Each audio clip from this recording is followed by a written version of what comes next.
Hello, my name is Esmeralda Conde Ruiz. I'm Spanish. I have a strange German accent because I grew up in Germany and it's very confusing for everyone because I look very Spanish.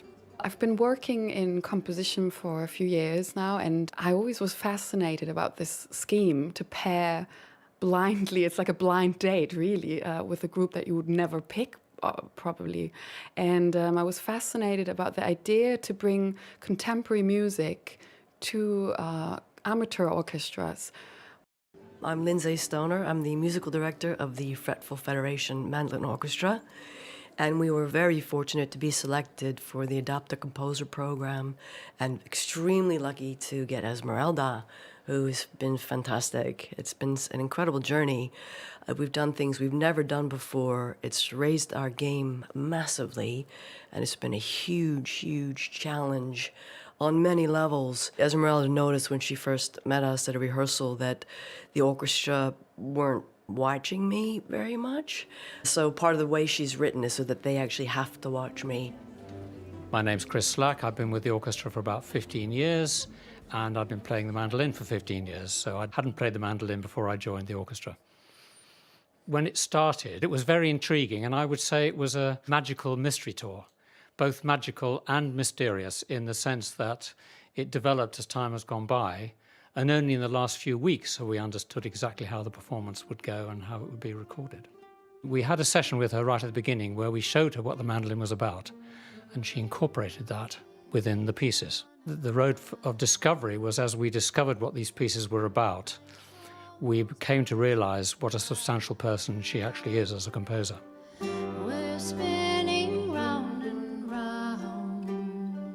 I think the special thing about this piece, The Other Ocean, is that it's fully inspired by the orchestra and their skills. Every movement of the seven is based on humans, on them. So when I met the orchestra first, I'm not from Brighton, so I did a little research what surrounds them. The first thing, well, the obvious one is the ocean, the sea. And the other thing that was really close by, 5 minutes down the road, is the Screen Archive Southeast.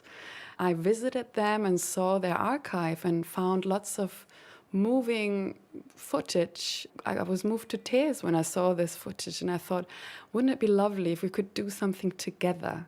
I then interviewed the orchestra based on their favorite childhood memories. And based on their answers, we chose films that echo that. I wrote music while I was editing with the Screen Archive, the film, so it was really a strange combination of creation, really. And together we created this unique journey through memories of humans from past times, now, and maybe future. So this performance involves the full orchestra playing along to this tailor-made silent film made out of footage from Screen Archive. The 7 movements walk you through 7 little short films. So there's black and white film, there's color film. You can see people dancing for New Year's, people doing sports at the beach. You can see a solar eclipse, a very poetic selection of all sorts of films. My favorite bit in the piece is the way in which the third movement, Ice Cream, is a big contrast to what has gone before. There are 2 or 3 very melodic moments in the whole piece and quite a lot of much more vibrant, strong stuff. And so Ice Cream comes along as a beautiful melody.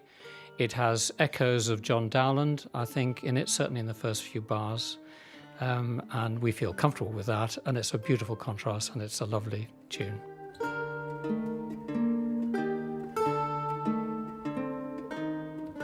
My favorite bit, it's a tough one because there are 7 movements and I like them all. I like the way the music has been scored with the film to really match what's going on. It really is very evocative for the film.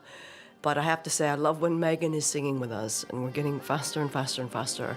And then it comes to a real climax with the mandolins, everybody's tremoloing, and then off. Then a transition to black and to the humming into the last one, the lunar eclipse, which is a beautiful way to come down and end the piece. This seems quite spiritual, to be honest with you. I find sometimes it's so moving, it moves me to tears, really.